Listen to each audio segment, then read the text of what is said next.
Good morning and welcome back. I am Kenny Polcari, your host of the party, and today is Friday, April 14th, 2023. And what is happening today? Well, as you know, it is the start of earnings season and the banks are not disappointing. But let's just recap what happened yesterday. PPI collapsed yesterday and sending stocks surging. The Fed is now almost guaranteed to stop any rate hikes after they hike in May. Then they're going to go into the pause mode. UNH this morning came out and they beat, right? The first healthcare name, it is also a down name. JP Morgan beat. What's going to happen with BlackRock, PNC, and Wells Fargo? Will they do the same? Boeing having all kinds of problems this morning, supply chain issues, and apparently incorrectly installed parts in the 737 MAX. That stock is down 5%. Oh boy. And what do we have for dinner tonight? We're going to have the lemon chicken because it's a great party dish and summer is coming. So look, yesterday the PPI caught everybody by surprise, and I mean everybody. The report was so good it's hard to believe it's even true. I mean, top line PPI fell by 0.5% month over month versus the expected 0.1% rise, right? And the year-over-year figure, that was stunning as well, rising by only 2.7% versus last month's revised 4.9% rate just weeks ago. And then when you remove food and energy, the month-over-month figure declined by 0.1%, and the year-over-year figure was only up 3.4%, well below last month's 4.8%. It was stunning. And it left many to ask, can these numbers actually be real? In addition, we had initial jobless claims of 239,000, up from last month's 228,000. Continuing claims remain steady at 1.81 million. So basically, what we saw were two things, right? First, inflation is in fact responding to the rate increases that we've seen, and the job market is holding steady, even in the face of these rate hikes. And that would leave some to hammer home that we did it, the soft landing story, it's all okay, hello Goldilocks. Well, stocks welcomed the news when it came out at 8:30. Futures were up. Stocks surged on the opening bell and then continued to move up as the sun moved across the sky during the day. By the end of the day, the Dow had gained 384 points or 1.1%. The S&P up 55 points, 1.3%. The NASDAQ shot higher, rising by 236 points or 2%. The Russell tacked on 23 points or 1.3%. The transports gave back 34 points or just about 0.2%. The excitement yesterday was all about the market participants and what they're saying about what the Fed can do next. And some of them are saying that they won't even raise rates in May by the 25 basis point hike that we expect, right? Because that the PPI report is going to give them enough cover to do nothing, leaving the terminal rate in the 4.75% range. To this, I say not happening. I am not convinced that the Fed is going to pause now ahead of the May hike just because of what happened yesterday, and then sit back and then let the data confirm that they've succeeded in taming inflation, right? I think they're going to hike one more time and then sit back, right? But remember, I talked about this yesterday on Making Money with Lawrence Simonetti on Fox Business. You can find the interview on my Twitter handle at Kenny Polcari. But you remember this, that the reports did not reflect the spike in energy prices that happened over the last couple of weeks. The CPI and the PPI have not taken into account the 15% surge in the price of oil after the Saudis and OPEC announced that they were cutting production to manage the supply when all they really want to do is force prices higher, right? And that has not been factored in yet. That's going to happen now, and it'll be reflected in next month's data, right? During the second week of May, after we get the FOMC meeting, which is the first week of May, right? So get ready for what might be a mild tick higher as a result. Again, I'm not lighting the place on fire. I'm just saying be aware that you could see a slight uptick next month due to energy, right? So I'm in the camp that they're going to raise rates one more time and then pause. And if they went too far and caused the pendulum to swing too far to the right, then they will, in fact, at some point, cut rates. But later this year, no way. Don't go betting the ranch that they're going to cut rates in the fall, because I don't see how they could do it. It's going to be a big mistake. I think the pause is the best you're going to hope for, right? The pause will start in June and go, I think, to the year end. The truth is, you don't really want to hope for rate cuts, because if the Fed cuts rates by 3 times in the fall, that's going to mean that we're in big trouble, right? That they see something that the rest of us don't see. And so something I don't see happening with the unemployment rate still hovering around historic lows, right? We need to see unemployment surge higher by better than 5%. It's currently at 3.5%, and we're going to need to see the complete collapse of the commercial real estate market before I think we see a pivot by the Fed. Now, the collapse of the commercial real estate market, yeah, that's going to be a problem. But I also assume that all those Ivy-educated members of the Fed and the administration know this. How could they have raised rates and not taken this into account? I guess they could have, but the past month or so, we're hearing plenty of discussion and rumblings about it, right? About the commercial real estate market and how it's beginning to crack and how the owners are going to be unable to refinance these properties at today's rates when many of these properties remain underutilized. In New York City alone, the vacancy rate for commercial real estate is pushing 40%, although Mayor Adams is going to tell you it's 10%. Why? Because he doesn't want to tell you the truth. He's also busy telling everyone that New York City is back, that it's stronger than ever, all that stuff. Just go to Midtown Manhattan, east or west, say between 35th Street and 56th Street, and then tell me what you see and count the number of vacant storefronts, never mind the empty office buildings. San Fran's approaching 30%, the Windy City, Chicago's pushing 28%, all numbers that I think are actually underreported. I think the vacancy rates are higher, but the official numbers do not support their thesis, right? Much like transitory didn't support what we all saw. They kept telling us it was transitory, yet we all saw something very different.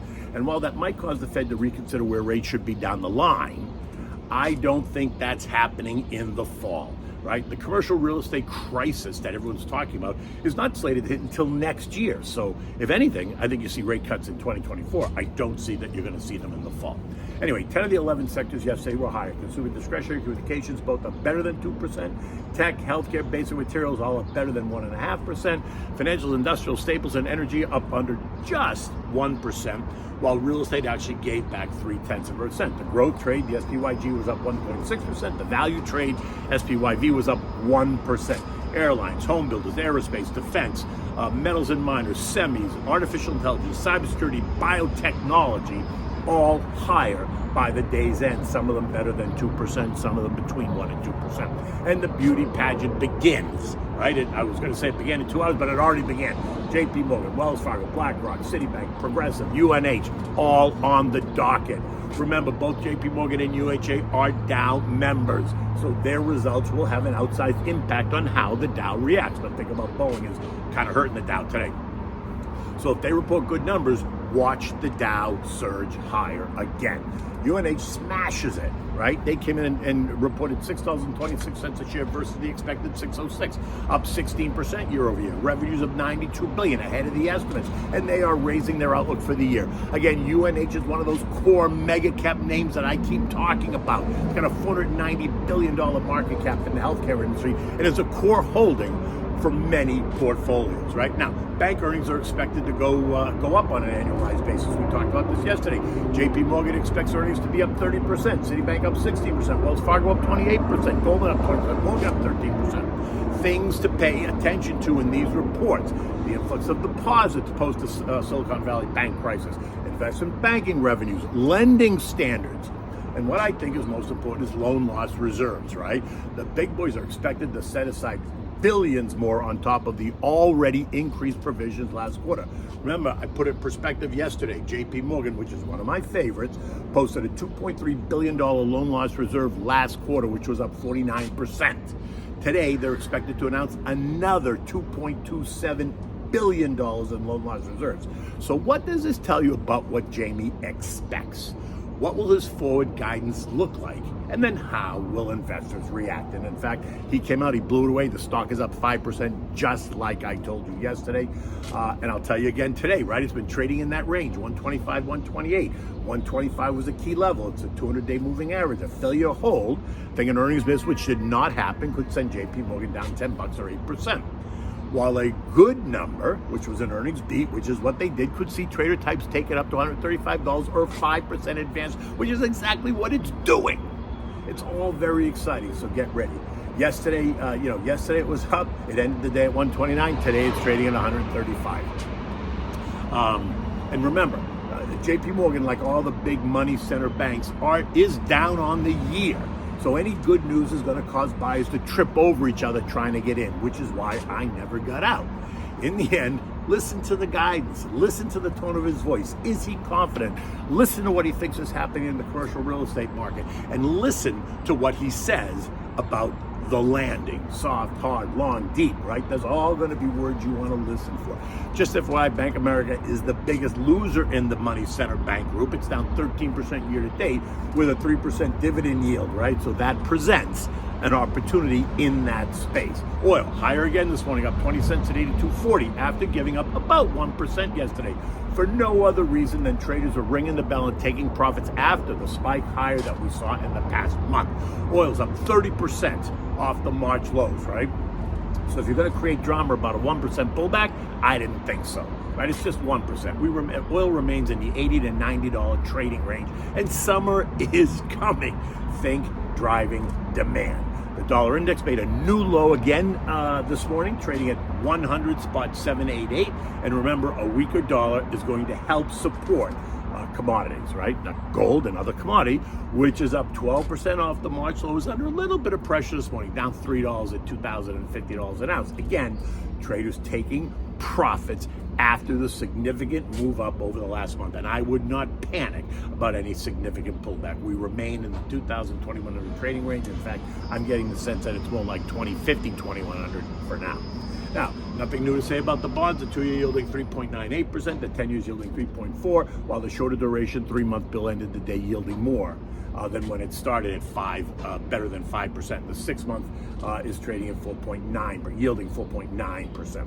This morning, U.S. futures were down, and it makes perfect sense after the rally, right? Boeing, which is a Dow component, taking the blame for the weakness right now as they warned of slowing 737 MAX production due to part supply issue. There's also something about how some spare parts were incorrectly installed in these planes, but no need to worry because the FAA says, it's nothing to worry about. It's all good. These planes are going to fly. Boy, I just can't wait till the next disaster. And when Boeing slows down delivery of planes, they slow down their cash flow. The stock is down 10 points or 5% this morning. So expect to hear from CEO David Calhoun at any moment now. And that is causing, or was causing, Dow futures to be down 77 points. They've now flipped around since the banks have started, right?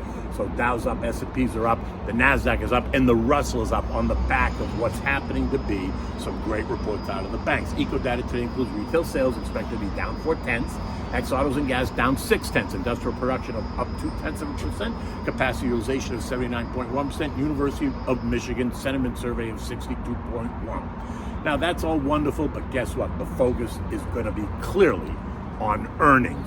European markets are open and they are all higher, up by about 0.5% right across the board. Nothing dramatic there. They're also watching our earnings and getting ready for their earnings. The S&P closed last night at 4146, up 55 points. So what's next? Will the bank earnings allow investors to challenge the February high of 41.95? We're about to find that out. BlackRock, we're waiting on BlackRock. I expect Fink is going to crush it just like Jamie did. Why should anybody be surprised, right? Because Jamie Dimon never misses, and it's always great for the banking names. And I get once again today, JP Morgan crushed it, and the banks are higher, right? So we are at a crossroads. Stick to the plan. Okay, so we have the dinner tonight. So this is lemon chicken. And as summer's only around the corner now, you need to start thinking about party dishes, right? And this is a great party dish if you're planning to have people over because it's easy to prepare. It goes a long way. You can make it ahead of time. You just heat it up in the oven when you're ready, right? You can serve it with other entrees on a buffet style, along with a large mixed green salad, maybe some rice pilaf and some sauteed broccolini, right? It makes a great presentation. You can kind of doll it up with whatever you want. But for the lemon chicken, you need to start with boneless, skinless breasts and thighs, right? Rinse and drain them, pat them dry with a paper towel. You're going to need 4 lemons sliced into 1/8 inch slices. You need seasoned flour with salt and pepper. You need beef broth, butter, and a bit of olive oil. Now, you want to cut the chicken pieces, the breast and the thighs, just into bite-sized pieces. So chop it all up into bite-sized pieces. Dredge those in the seasoned flour, then set them aside. Now, in a large saute pan, right, a deep saute pan, melt the butter, half a stick of butter maybe, and add a bit of olive oil to prevent the butter from burning. Now, make sure it's hot. And now add the chicken. And don't add too much chicken because it draws the heat from the pan, so you have to do this in batches, right? Add the chicken, and keep the heat up on medium high to high. Brown the chicken all over it until it takes on like a golden hue. Should be, I don't know, 5 to 8 minutes or so. Now you're going to take enough beef broth now just to bathe the chicken pieces. Don't drown them, just bathe them.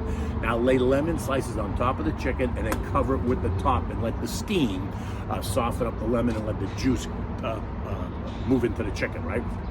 And it'll permeate the chicken. Do that for about 3 to 4 minutes maybe. Keep your eye on it. Don't let the chicken burn, right? Turn the heat down if you have to. The broth will begin to thicken. So make sure you don't overcook it. Now, when that's done, transfer that to a baking dish. Repeat the process until you've done all the chicken. Right? You can cover it, keep it warm in the oven until you're complete. If you're gonna make it and serve it that day, just keep it in a baking dish, keep it in the oven, keep it warm. If you're making it today to serve it tomorrow, wrap it all up tight after you make it. Let it cool down. Then wrap it tight. Then put it in the fridge. Tomorrow, when you take it out, you're gonna add a little bit of beef broth to the baking dish. You're gonna put it in the oven. You're gonna bring it up on a low heat, like a 300-degree heat, but keep it covered and put just a little bit of beef broth. Don't drown it when you're heating it up with beef broth, just enough to kind of bring it back to life. You can turn it, after 15 or 20 minutes so that the chicken all gets warmed through. But anyway, it's a great party dish in the summertime when you have lots of people. It goes a long way. And if you serve it with everything else, the other vegetables, the salad, it works perfectly for a summer, for a backyard barbecue. In any event, it is Friday. The weekend is only 6 hours away, but it is going to be an exciting day with bank earnings. Until Monday, take good care.